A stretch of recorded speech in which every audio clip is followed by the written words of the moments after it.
Ado and Vivarium. Now, why am I checking out this particular song? Well, you might be saying because it's Ado, she's one of the most incredible singers and one of the most influential singers in Japan, and this is her new song. Well, although I understand you saying that, I've been kind of trying to avoid checking out some of the most recent songs because I'm kind of waiting for them all to solidify into an album at some point. And also, this one is just an official audio video. There's no music video or animation. But look, there's a couple of reasons why I wanted to check this out. First of all, I finished my Zanmu track by track and I had a little bit of hunger for some more Ado. But also on top of that, there's something about this that has me interested. First of all, I guess the obvious thing that a lot of people observed when looking at this is that the cover shows what I'm assuming is her as a silhouette. Now, I don't know, but I mean, when she performs live on stage, she performs live on stage as a silhouette, sort of unlit, just walking around. And so I'm assuming this is the same thing. This is her. I don't remember ever seeing her in the artwork for any of her stuff before. Sorry, my mouth sounds dry. I needed some water. I'm not editing that out. In fact, I might do it again in a minute. But, first of all, that had me interested. And then you combine that with the title of the song, Vivarium. Now, I understand a lot of her songs are very personal. One of the greatest qualities of her is that she often sings from the heart. She writes and sings about things that mean something to her. But when you take the word vivarium, what it actually means is it is let's use the dictionary definition. An enclosure, container, or structure adapted or prepared for keeping animals under semi-natural conditions for observation or study or as pets. An aquarium or terrarium. Basically, it's a place where you keep animals, but it's not just a cage. It's a cage which has certain living qualities in it. And when you look at this cover, this is a cover in which, it's her, but surrounded by the clothes, the things that she would wear as a visual, almost an armor. And the funny thing is that I often consider this as well. She wears obviously special clothes when she goes on stage, but you don't even see the clothes. You might see the outline, but beyond that, you're not really going to see what the clothes are. So something about this, and even the use of the screen, the screen, the screen is where she can prepare her online stuff, the things that she puts out to represent herself. So you've got the clothes that are the visual representation, the things that she wears, the screen where she puts together her materials that she prepares and puts out into the internet. I'm sure she has a team of people. But these are all the things that are her image. Whilst in the middle, there is her, a silhouette, a person whose face you wouldn't even recognise on the street, most likely. And so that combined with the name Vivarium, I just looked at this cover and I thought, this is interesting. Now, that being said, I am going to make a little bit of a change from normal. You guys know I don't usually put on the lyrics. In fact, I did a whole video explaining why I don't usually put on the lyrics. But because this one has me interested in a particular way, I'm going to put on the English translation lyrics. Now, I know that because these are not official lyrics, but auto-generated, translated from the official Japanese track, they might not be perfect. I'm going to use this plus a little bit of my Japanese understanding to try and get a rough feeling for it. Obviously, primarily, as always, I'm here to talk about and understand and listen to the effectiveness of the music. But I am interested about what's going on with this one. I don't know. I just feel something's different about this. I also would point out, I haven't read any press releases. I know a lot of people are really into the Ado stuff. She has like a radio show. In fact, the problem is she has so much content. She's on radio. She's got all of this that it's just too much for me to reliably keep up with. So I just decided to leave this one bare, check out what we get, see how I feel. Genuine first reaction, just based on the fact that the cover itself got such a reaction from me. So we're going to dive into this one, as always. Get in the comments, tell me what you think, but let's listen to this together. And I'm intrigued. Let's go.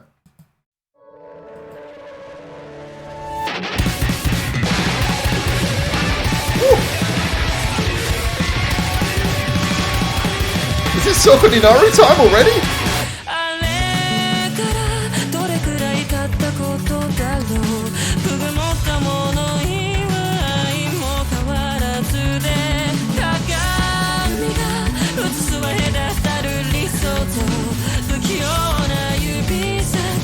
Loving that hyperactive beat and the bass.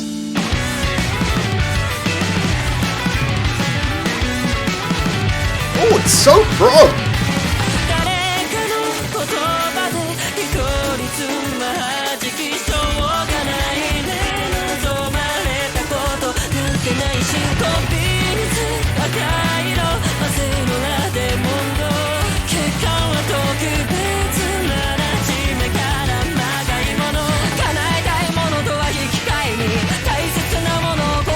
I love the way that you can follow the rhythm, and yet the rhythm feels like it's just kind of like, it's like grabbing something that's constantly flying up your hands.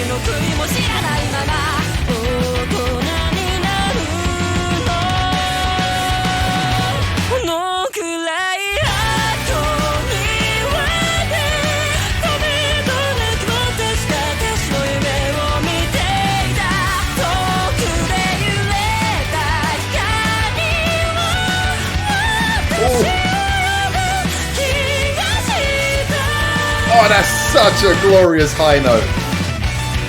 So many other singers would be like really falsetto, but she powered that.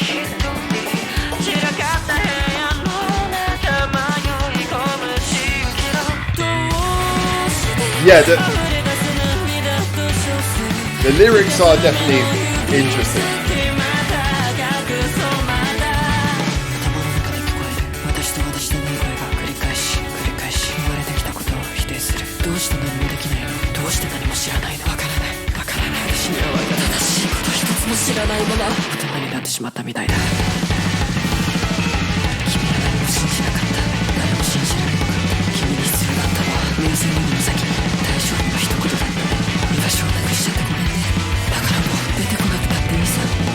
I think the context of the Vivarium is becoming much more clear.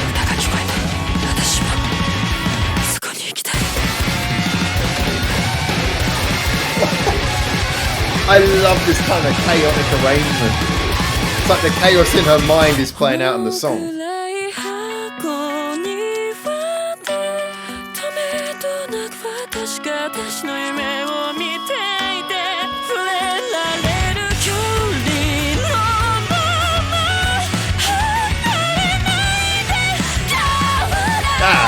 Those high notes are so glorious.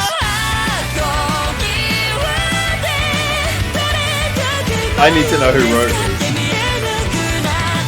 It feels like Sokodinara, but I'm sure it's not.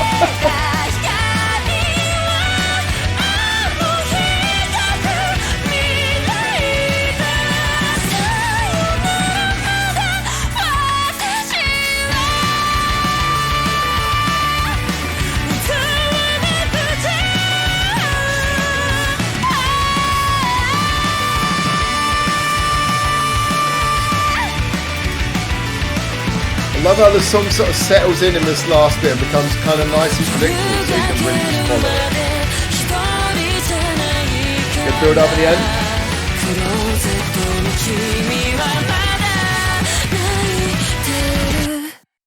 Alright, yeah, that was very interesting. I'm really glad I went and checked this one out. This definitely is the sort of song that grabs my interest very much. As someone who really loves songwriting, I mean, did she write everything on this one?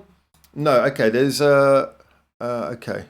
Sorry for that little skip in the footage just there. I told you I wasn't going to edit anything out, but actually, I was just in the process of checking the people who are involved in playing and producing and arranging this song, and we'll get onto that in a minute, but just as I was doing that, the browser crashed out and made my entire computer go crazy, so I had to restart everything, and so a couple of minutes have passed while I was checking the reaction footage is safe and everything was okay, but let's talk a bit more about the song now. Apologies about that. So getting back into it, before you've even actually read the lyrics, it's immediately clear that this is a song that is really designed to sort of almost feel uncomfortably shifting, and like it's just the beat never quite roots in until the very end, and everything feels like it's moving very much, and it's got that quality that I like to describe as almost being a almost like being on a roller coaster, that you know that everything's designed, everything's going in a direction, you kind of know that you're on that particular route where everything's going to get you through from start to finish, and yet it's designed to make you feel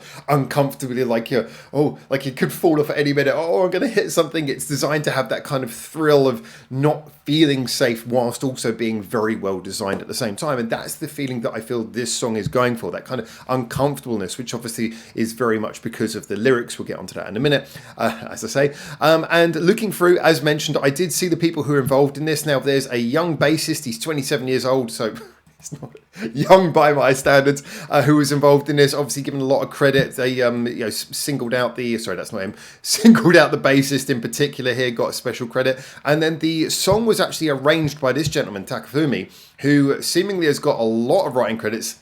This is him, including stuff with, well, I was looking through here and you can see he's worked on things like the Splatoon soundtrack, but also worked with artists like Bish. And, there's a lot of very well-known names in here. This is an artist who clearly is very highly respected. And so it's really cool to see that he's involved in this particular song as well. And you could tell that this is something that Ado wanted the best possible people involved in, because she actually wrote the core song herself. So I'm imagining like the chord pattern, the melody, and obviously the lyrics were created by Ado, but then the instrumentation that gives it that kind of fluctuating, uncomfortable feeling, very, very well, I should say, is obviously designed. She's picked the bassist and the arranger that she wanted to get this exactly to have the right feeling. So you can really tell this is a song that's been crafted to expertly, perfectly encapsulate a feeling that she really wanted to get across.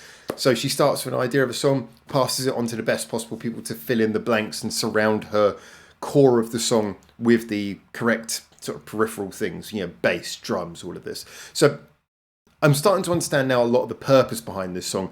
And yes, it's interesting because obviously Ado being this singer who she has a huge variation in her catalogue, and yet the one thing I think would be true is most of the time you listen to most of her songs, they are relatively accessible. There's a feeling that almost any one of her songs could be a single. Yet this is a song where there's no feeling that she's trying to get there's a good chorus in here, but it's not designed to be a big chorus, a big hit. This feels very much like something that she crafted this because she wanted to say something. There was a feeling on her chest. There was maybe something she'd written. A lot of these songs come about because you're sitting one day in front of some instruments, you tap out the notes, or you write something in a diary, and just this idea starts to come to you. And I can imagine everything from the way that she's had the song arranged right down to that cover artwork. This feels super personal. Now, let's talk about the lyrics for a minute, because the lyrics were particularly interesting. Now, when we talk about lyrics, which, as I say, is often something I don't necessarily do, but in exceptional cases where lyrics definitely feel like they have something more behind them, I would say that there's two ways of looking at a set of lyrics like this that are clearly hyper-personal. Either you can look at it from the context of, I wonder what that says about Ado, which I think big fans of Ado will do, because big fans, if you really love her, if you follow her career, you're going to be interested with each of her songs about what it says about her. Whereas the average music fan, you listen to a song more because it's entertainment for you. You wonder how that feels for you. You kind of imprint your own story. A lot of the time, we most enjoy the narratives in songs that we personally relate to. And so there's two ways of looking at this song. And I think from the personal perspective, I would be interested, if you're an Ado fan, if you can maybe shed a bit of light on what you think this means. But obviously she's kind of referring to her past self in something of a third person, going back and looking at the she was talking about going back to, I think, suggesting a childhood home, or maybe just a room that she'd been in, and this idea of being perhaps trapped as a younger person, but also suggesting somewhat that she's trapped as an older person. She talked a lot about, she mentioned about becoming an adult, and that she's now only just become an adult. So I wonder whether, with the title Vivarium, whether she's talking about being freed of certain fears and maybe concerns she had as a child, or things that made her feel shy, or maybe made her feel unable to truly express herself. I mean, obviously, again, we are talking about a singer who chooses to be a silhouette, who chooses to be represented by other people's artwork over her art as a musician, who chooses not to show her face. I don't know if this is leading to her deciding to have a face reveal or something. I don't imagine that's necessarily the logical conclusion. It could be, but I think this is interesting how she's addressing this aspect, and maybe again plays towards the cover. But she is seemingly talking about freedom from something that made her feel restrained as a child. You hear those little voices. I thought that was a really interesting idea, having her speaking as the voices in her head in the bridge. it was very effective in delivering that kind of idea of being trapped and wanting to get out. But I do feel as well that there is a suggestion in this song that she is now, as an adult, trapped by certain memories. There's certain memories from because she's very successful now, but there's memories from a time before that that maybe she struggles to deal with or struggles to escape, and you can sometimes be free in your life, but trapped by certain aspects of your past being forever in your mind, in the back of your mind. We are, after all made by our pasts, whether they be good or bad. So this was rather interesting. I think it definitely is something where she's saying a lot about herself that I don't know how much she has truthfully and openly expressed about her life, but I would be very interested to know if you're an Ado fan, how you would read that as an interpretation of Ado's story, or how you maybe think this ties into that. I do think, though, that this song has a more a more wide applicability as well, and that this is the kind of music where I feel like Ado's using her story, talking about herself, and doing that in a way that a lot of people will relate to. I mean, as I mentioned, everything about that, everything about the difficulties of your past, I feel a lot of people have difficulties in their past, things that they have trouble relating to. I think a lot of people can imagine that feeling of seeing your past self as a different person.